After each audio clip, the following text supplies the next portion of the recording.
नमस्कार विद्यार्थियों, एक बार पुनः आपका स्वागत है मेरे इस YouTube चैनल पर। विद्यार्थियों, आज हम एक नए प्रश्न पत्र को लेकर आए हैं जिसका नाम है समष्टि अर्थशास्त्र और यह प्रश्न पत्र MA अर्थशास्त्र सेकंड सेमेस्टर का प्रथम प्रश्न पत्र है। इस वीडियो में हम इस प्रश्न पत्र की प्रथम यूनिट समष्टि अर्थशास्त्र का परिचय और उसकी अवधारणाओं से संबंधित महत्वपूर्ण बिंदुओं को समझने का प्रयास करेंगे। निश्चित रूप से यह वीडियो आपके लिए बहुत ही लाभदायक होगा। यदि आप लोगों को मेरा वीडियो पसंद आए तो आप इसे लाइक करें, शेयर करें और सब्सक्राइब करें। तो आइए हम लोग समष्टि अर्थशास्त्र और उससे संबंधित महत्वपूर्ण बिंदुओं को समझने का प्रयास करते हैं। सबसे पहले हम लोग शुरुआत करते हैं समष्टि अर्थशास्त्र के कौन कौन से चर है। इसके अंतर्गत हम सबसे पहले यह समझने का प्रयास करेंगे कि समष्टि अर्थशास्त्र की अवधारणा किसे कहते हैं। समष्टि अर्थशास्त्र को अंग्रेजी में मैक्रो इकोनॉमिक्स कहते हैं। मैक्रो शब्द की उत्पत्ति ग्रीक भाषा के मैक्रोज शब्द से हुई है, जिसका अर्थ है विशाल या बड़ा होना। इस प्रकार समष्टि अर्थशास्त्र में अर्थव्यवस्था का सामूहिक या समग्र रूप में अध्ययन किया जाता है। इसके अंतर्गत राष्ट्रीय आय, कुल उत्पादन, कुल रोजगार,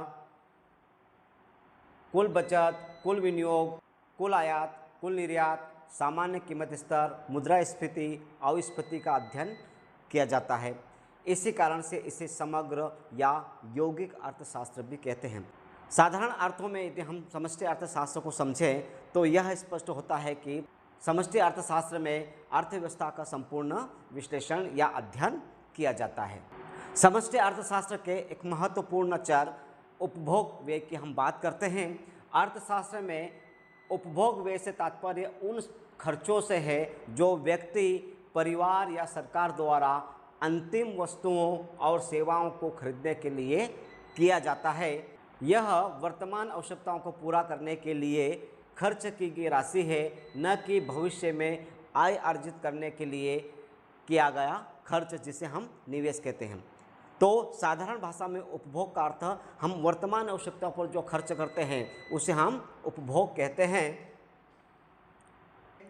उपभोग व्यय के कौन कौन से घटक हैं? उपभोग व्यय के घटकों में घरों के खर्च, सरकारी खर्च और गैर सरकारी संगठन के व्यय शामिल किए जाते हैं। घरों के खर्च की बात करते हैं हम लोग। घरों के खर्च में किसी देश के घरेलू निवासियों द्वारा वस्तुओं और सेवाओं पर खर्च किया गया खर्च शामिल होता है। वे अपनी ज़रूरतों और इच्छाओं को पूरा करने के लिए इसका उपयोग करते हैं।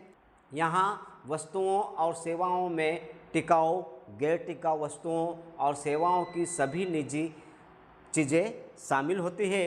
इसके अतिरिक्त इसमें स्वयं के स्वामित्व वाले घर के किराए पर लगाया गया व्यय भी शामिल किया जाता है। इस प्रकार एक सामान्य परिवार या सामान्य व्यक्ति घरों के खर्च इस प्रकार से करता है।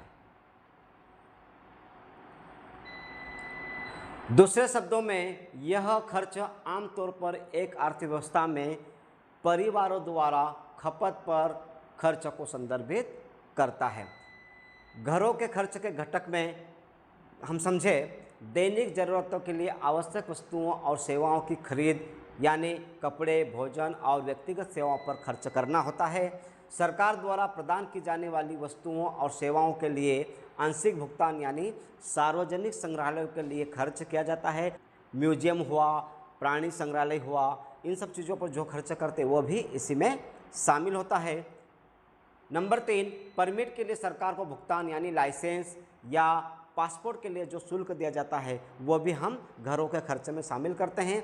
विवादित व्यय अर्थात स्वयं के कब्जे वाले मकान पर जो किराया होता है उस पर भी हम व्यय करते हैं। सार्वजनिक क्षेत्र के कर्मचारियों द्वारा अर्जित आय अर्थात विशेष सेवाएं, जैसे कि कर्मचारियों को मुफ्त या सस्ते टिकट उपलब्ध कराना भी इसमें शामिल होता है। अब हम दूसरे खर्च की बात करते हैं, सरकारी खर्च। सरकार द्वारा घरों में सामानों के वितरण पर खर्च किए गए धन को सरकारी व्यय के रूप में जाना जाता है। उदाहरण के लिए रक्षा बलों के लिए उपभोक्ता वस्तुओं के वितरण पर खर्च, सरकारी भोजन में मिड डे मील और अन्य ऐसे उद्देश्य जो सामाजिक हित के हो वह सरकारी खर्च में शामिल होते हैं। दूसरे शब्दों में यह सरकार द्वारा आम जनता के लिए वस्तुओं और सेवाओं पर खर्च की गई कुल राशि है। यहाँ उन वस्तुओं और सेवाओं का उपयोग किया जाता है जो अर्थव्यवस्था में सभी सदस्यों की व्यक्तिगत या सामूहिक आवश्यकताओं की प्रत्यक्ष संतुष्टि के लिए उपयोग की जाती हैं। इसके बाद तीसरा महत्वपूर्ण पॉइंट है, गैर लाभ संगठनों द्वारा जो व्यय किया जाता है वो भी उपभोग व्यय के घटक है। चैरिटी उद्देश्यों के लिए गैर लाभकारी संगठनों या संस्थानों द्वारा उपभोक्ता वस्तुओं पर खर्च की गई राशि को गैर लाभकारी संस्थाओं द्वारा व्यय के रूप में जाना जाता है। यहाँ गैर लाभकारी संगठन गैर सरकारी संगठनों, गुरुद्वारों, मंदिरों, मस्जिदों और अन्य स्थानों का उल्लेख किया जाता है जिसमें गैर लाभ संगठन शामिल होते हैं। उपभोग व्यय को समझने के पश्चात अब हम बात करते हैं बचत और विनियोग की। बचत किसे कहते हैं, विनियोग किसे कहते हैं? बचत का अर्थ आय का वह हिस्सा जो उपभोग पर व्यय नहीं किया जाता उसे बचत कहते हैं। बचत को व्यय योग्य आय एवं उपभोग के बीच अंतर के रूप में परिभाषित किया जाता है।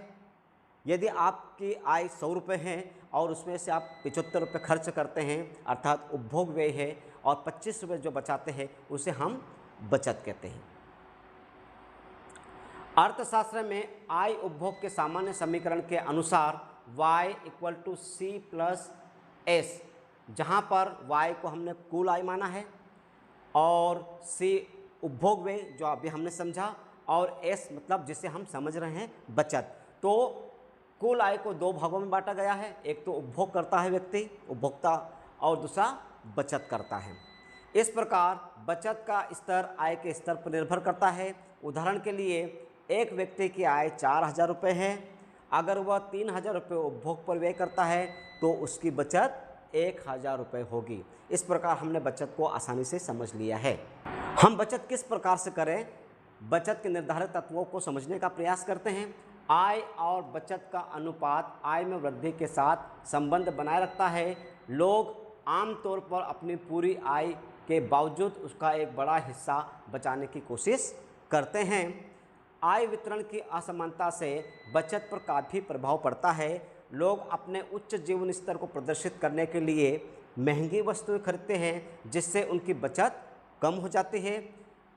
वे ये वस्तुएं अपने पड़ोसियों के साथ साथ अपने जीवन स्तर की तुलना करने के लिए खरीदते हैं। हम सामान्यतः देखते हैं कि प्रदर्शन प्रभाव होता है, उसके घर टीवी है तो मेरे घर भी होना चाहिए, उसके घर कार है तो मेरी बड़ी कार होना चाहिए। नंबर 3, मनोवैज्ञानिक या व्यक्तिपरक कारक लोगों की बचत की आदत को प्रभावित करते हैं। भविष्य की अनिश्चितता को लेकर चिंतित लोग अधिक बचत करने की प्रवृत्ति रखते हैं। ये मनोवैज्ञानिक कारक किसी व्यक्ति की बचत की आय को बढ़ावा दे सकते हैं। नंबर 4, निवेश पर अच्छा प्रतिफल और बचत खाते पर बढ़ी हुई ब्याज दर वाले वित्तीय साधन लोगों को अधिक बचत करने के लिए प्रेरित करते हैं। अब हम बात करते हैं निवेश या विनियोग की। निवेश किसे कहते हैं, विनियोग किसे कहते हैं? अर्थशास्त्र में निवेश या विनियोग का आशय ऐसी परिसंपत्तियों या पूंजीगत वस्तुएं जिसमें मशीनरी, भवन, स्टॉक को खरीदने से है जिनका उपयोग भविष्य में उत्पादन बढ़ाने और लाभ या आय अर्जित करने के लिए किया जाता है। दूसरे शब्दों में निवेश को किसी संपत्ति को इस एकमात्र उद्देश्य से प्राप्त करने की प्रक्रिया माना जाता है जिससे आय अर्जित की जा सके। समय के साथ इन संपत्तियों के मूल्य में वृद्धि से आय अर्जित करने में मदद मिलती है।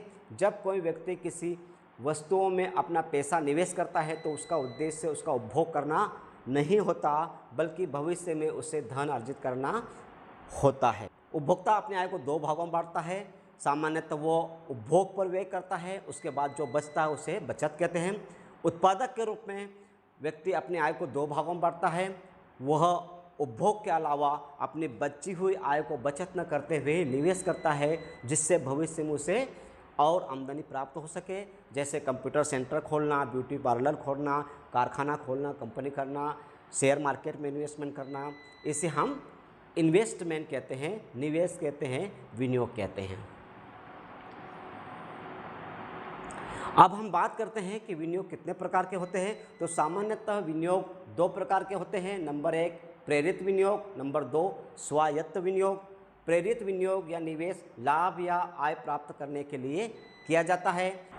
लाभ की प्राप्ति कीमतों तथा ब्याज दर में वृद्धि के रूप में हो सकती है, अतः प्रेरित निवेश आय का फलन होता है। आय मतलब इन्वेस्टमेंट, इक्वल टू एफ मतलब फलन और कोष्टक में वाई मतलब कुल आय।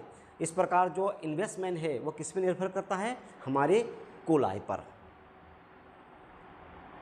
प्रेरित निवेश आय लोचात्मक, प्रेरित विनियोग, प्रेरित निवेश आय लोचात्मक होता है। आय में वृद्धि होने पर प्रेरित विनियोग बढ़ जाता है और आय में कमी होने पर यह घट जाता है। इन दोनों में धनात्मक संबंध होता है। इसे हम निम्न रेखा चित्र से स्पष्ट समझ सकते हैं। रेखा चित्र में I1 निवेश रेखा है जो आय के विभिन्न स्तरों पर प्रेरित निवेश की मात्रा को बताता है। यह जो रेखा हमारी गई हुई है यह है निवेश रेखा जो I1 के रूप में दर्शाई गई है। OY1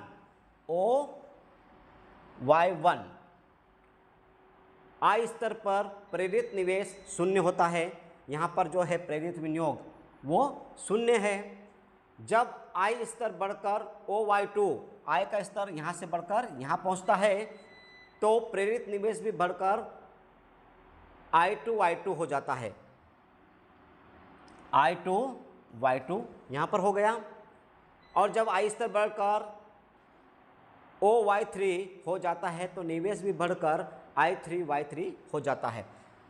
यहाँ पर बढ़ता है तो ये यहाँ पर बढ़ जाता है।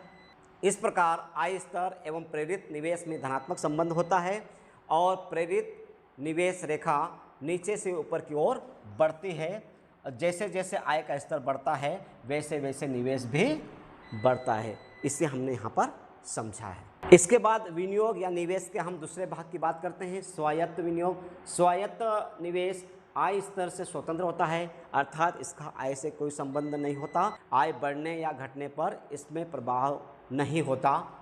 यह नवप्रवर्तन, आविष्कार, जनसंख्या, श्रम शक्ति में वृद्धि, अनुसंधान, सामाजिक एवं वैज्ञानिक संस्थाएं, युद्ध, क्रांति, मौसम में परिवर्तन जैसे आकस्मिक रूप में घटने वाली घटनाओं पर निर्भर करता है। इसके साथ ही सरकार द्वारा बांध, सड़कें, अस्पताल, नहरें, स्कूल आदि पर किए जाने वाला व्यय भी स्वायत्त निवेश या विनियोग कहलाता है। इसे हम निम्न रेखा चित्र में समझ सकते हैं। रेखा चित्र में आपको स्पष्ट हो रहा है कि आय का स्तर बढ़ने पर भी निवेश स्थिर हो गया है। यहाँ पर ये जो I1 एक समांतर हो गया है, मतलब आय का स्तर बढ़ने पर स्वायत्त विनियोग में किसी प्रकार का परिवर्तन नहीं होता। इसके बाद हम बात करते हैं राष्ट्रीय आय एवं उसके निर्धारक तत्वों या घटकों की। राष्ट्रीय आय किसे कहते हैं इसे हम समझ लें पहले। राष्ट्रीय आय का अर्थ सामान्य रूप से एक देश में एक वर्ष की अवधि में उत्पादित की गई समस्त वस्तुओं एवं सेवाओं के मौद्रिक मूल्य से है। एक देश में एक वर्ष की अवधि में जितनी भी वस्तुओं और सेवाओं का उत्पादन किया जाता है उसके मौद्रिक मूल्य को राष्ट्रीय आय कहते हैं। राष्ट्रीय आय के निर्धारित तत्व। राष्ट्रीय आय किसी देश की उत्पादन क्षमता, प्राकृतिक संसाधनों, तकनीकी प्रगति, मानव पूंजी, राजनीतिक स्थिरता पर निर्भर करती है। प्रमुख निर्धारकों में पूंजी निर्माण, उद्यमशीलता, व्यापार के शर्तें और विदेशी निवेश शामिल है जो उत्पादन और आय के प्रवाह को सीधे प्रभावित करता है। पहला है प्राकृतिक संसाधन, हमारे राष्ट्रीय आय को निश्चित रूप से प्रभावित करती है। खनिज, जल, उपजाऊ भूमि और अनुकूल जलवायु की उपलब्धता उत्पादन क्षमता को बढ़ाती है जिससे राष्ट्रीय आय बढ़ती है। मानव पूंजी, शिक्षित, कुशल और स्वस्थ कार्य बल उत्पादकता बढ़ाकर राष्ट्रीय आय में वृद्धि करते हैं। पूंजी निर्माण, बुनियादी ढांचे, मशीनरी और आधुनिक तकनीक में निवेश उत्पादन क्षमता को बढ़ाता है जिससे राष्ट्रीय आय बढ़ती है। तकनीकी प्रगति, नई उत्पादन विधियों और तकनीकी ज्ञान से दक्षता बढ़ती है और लागत कम होती है, जिससे राष्ट्रीय आय में परिवर्तन होता है, बढ़ती है। उद्यमशीलता, साहसी लोगों की उपलब्धता और जोखिम लेने वालों की क्षमता से नए उद्योग और रोजगार के अवसर पैदा होते हैं। राजनीतिक स्थिरता, स्थिर सरकार और सुरक्षित वातावरण निवेश और आर्थिक गतिविधियों को बढ़ावा देते हैं। विदेशी व्यापार, अनुकूल व्यापार शर्तें, अर्थात आपका निर्यात अधिक होना चाहिए, आयात कम होना चाहिए, विदेशी मुद्रा अर्जित करने में हमें मदद करती है। इसके बाद हम बात करते हैं स्टॉक और प्रवाह की अवधारणा, concept of stocks and flow. Stock किसे कहते हैं? आर्थिक मॉडलों में स्टॉक का तात्पर्य एक निर्दिष्ट समय में एक वस्तु के संचित की गई मात्रा से है।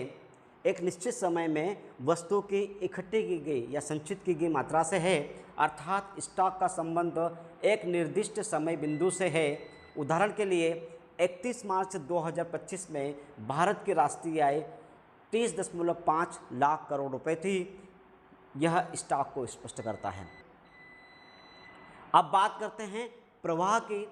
एक वस्तु की चालू उत्पादन की मात्रा जो बाजार में प्रवाहित या गतिमान है, उसे हम प्रवाह कहते हैं। दूसरे शब्दों में प्रवाह एक मात्रा है जो समय की एक दी गई अवधि में व्यक्त की जाती है, अर्थात प्रवाह एक निर्दिष्ट समय काल होता है।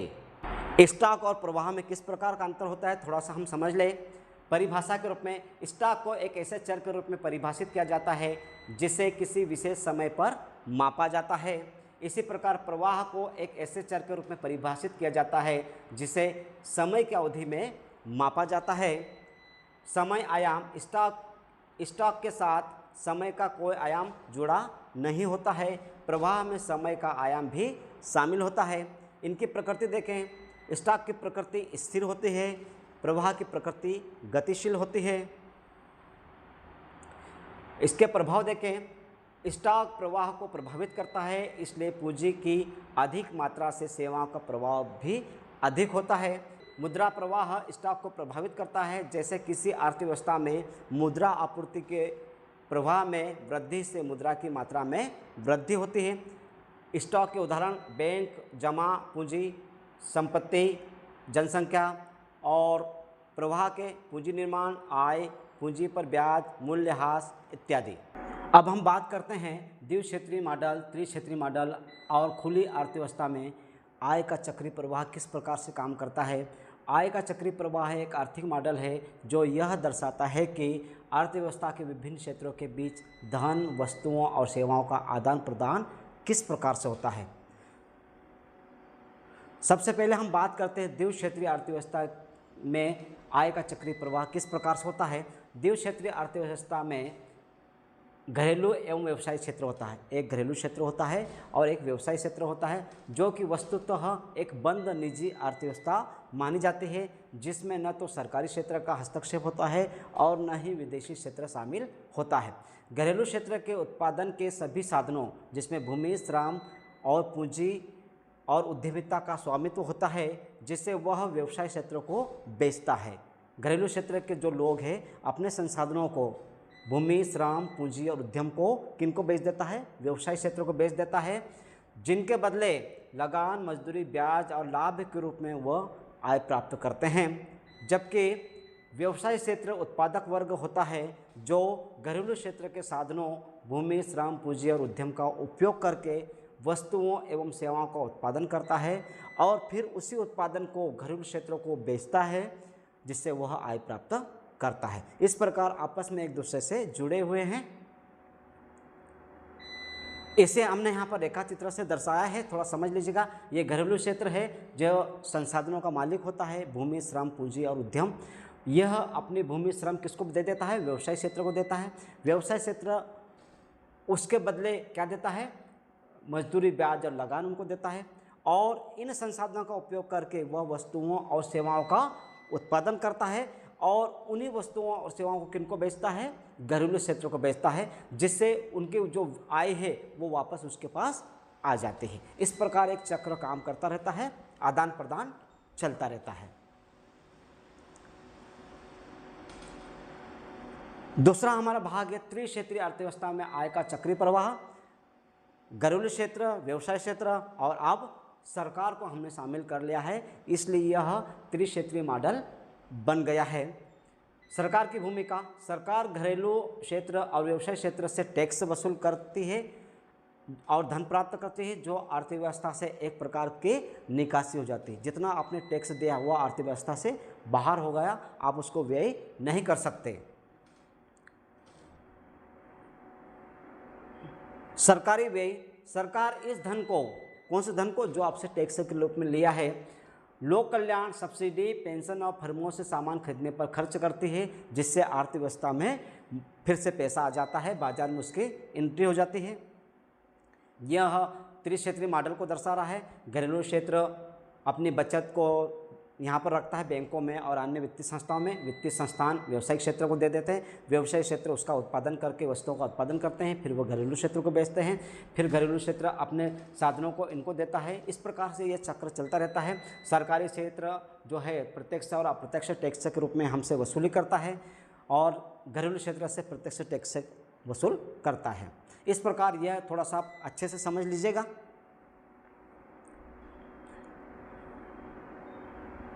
अब हम बात करते हैं चार क्षेत्रीय अर्थव्यवस्था की, जिसे हम खुली अर्थव्यवस्था के रूप में जानते हैं। इसमें आय का चक्रीय प्रवाह किस प्रकार से काम करता है, इसे समझें। एक खुली अर्थव्यवस्था में विदेशी क्षेत्र भी जुड़ जाता है। यहाँ पर हमने विदेशी क्षेत्रों को भी जोड़ लिया है। इस प्रकार घरेलू क्षेत्र, व्यवसाय क्षेत्र, सरकारी क्षेत्र और विदेशी क्षेत्र, जिससे यह चार क्षेत्रीय मॉडल बन जाता है। निर्यात किसे कहते हैं? जब घरेलू फर्में विदेशों में अपना सामान बेचती है तो बाहर से पैसा हमारी अर्थव्यवस्था के अंदर आता है, जो आय के प्रवाह को बढ़ाता है। आयात, जब हम विदेशों से वस्तुएं प्राप्त करते हैं तो उसके बदले हमें अपना पैसा देना पड़ता है, जो आय के प्रवाह को कम कर देता है। संतुलन क्या होना चाहिए कि आयात और निर्यात बराबर हो। जब आयात और निवेश का कुल मूल्य बचत, कर और आयात के बराबर होता है तो अर्थव्यवस्था में संतुलन बना रहता है। यह इसका एक रेखा चित्र है जिसमें चारों क्षेत्रों को दर्शाया गया है। आप इसको थोड़ा सा अच्छे से समझने का प्रयास कीजिएगा, थोड़ा बारीकी से समझिएगा। अब हम बात करते हैं कुल मांग वक्र और कुल पूर्ति वक्र की। कुल मांग वक्र क्या होता है? जब अर्थव्यवस्था में अधिक से अधिक श्रमिकों को रोजगार प्राप्त होता है तो उत्पादन की मात्रा भी बढ़ाई जाती है। इसके परिणाम स्वरूप इन उत्पादित वस्तुओं की बिक्री से उत्पादक को अधिक से अधिक मुद्रा प्राप्त होने की आशा होती है।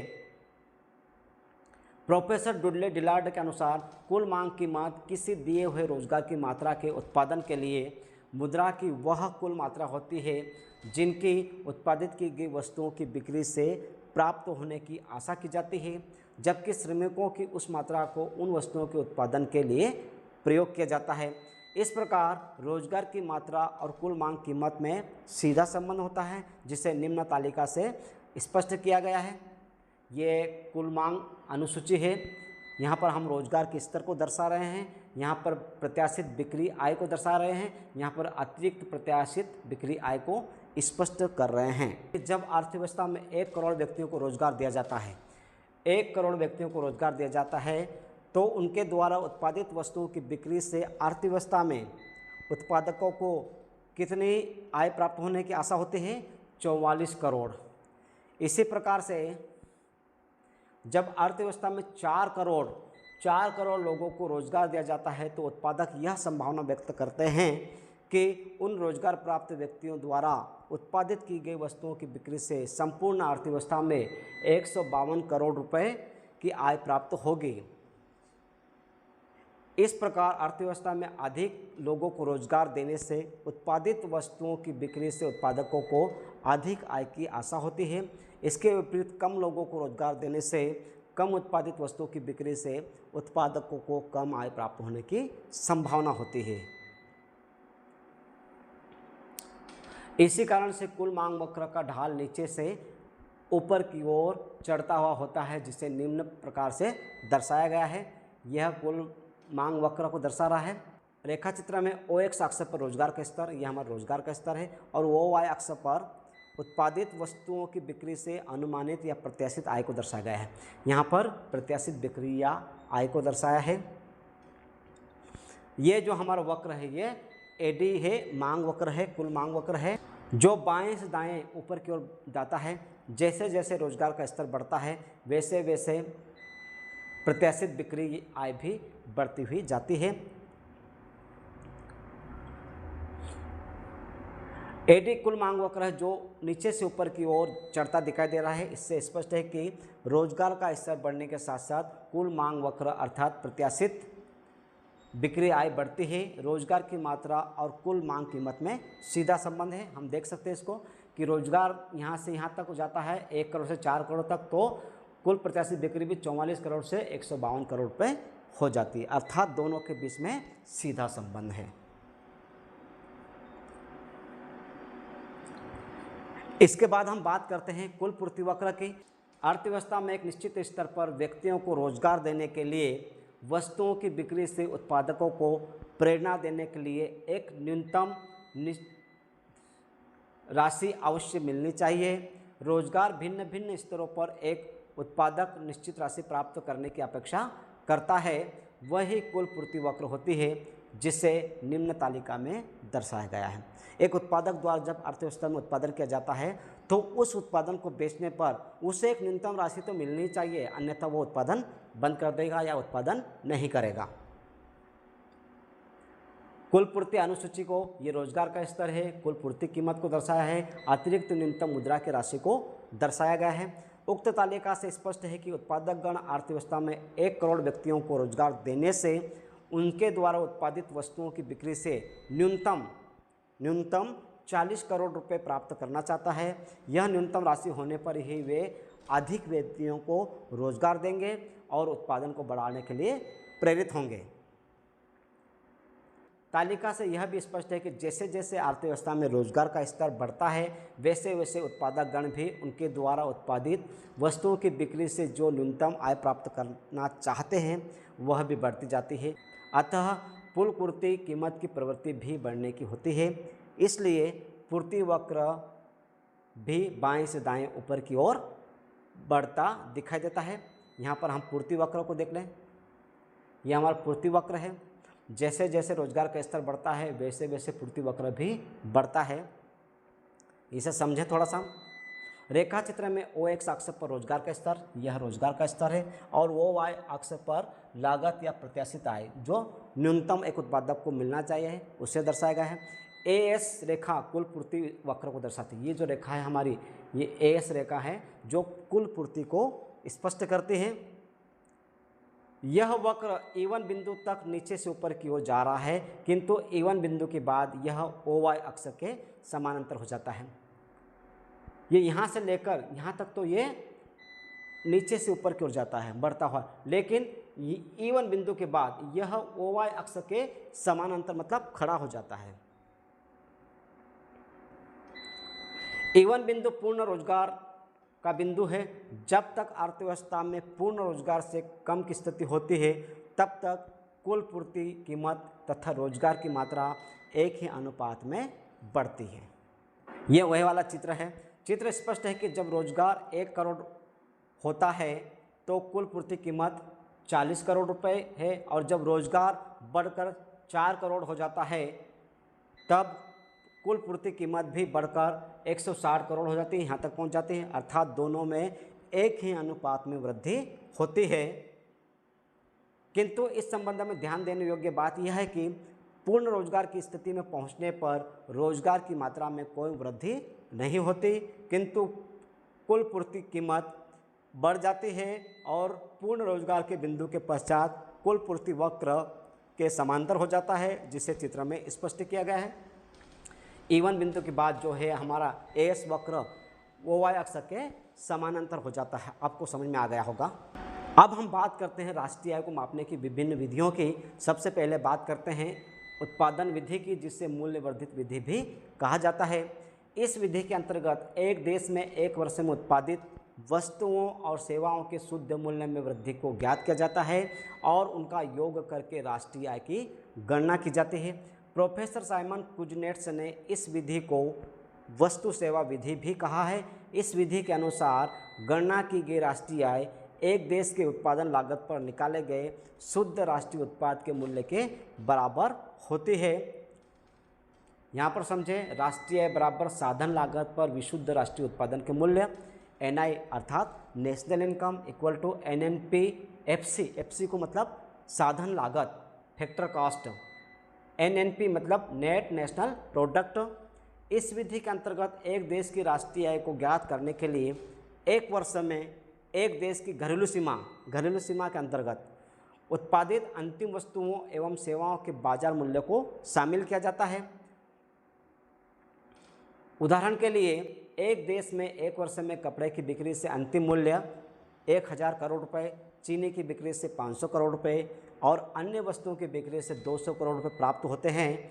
इस प्रकार अंतिम वस्तुओं की बिक्री से 1000 plus 500 plus 2000 equal to 3500 crore रुपए की आय प्राप्त हुई है, जो कि राष्ट्रीय आय कहलाती है।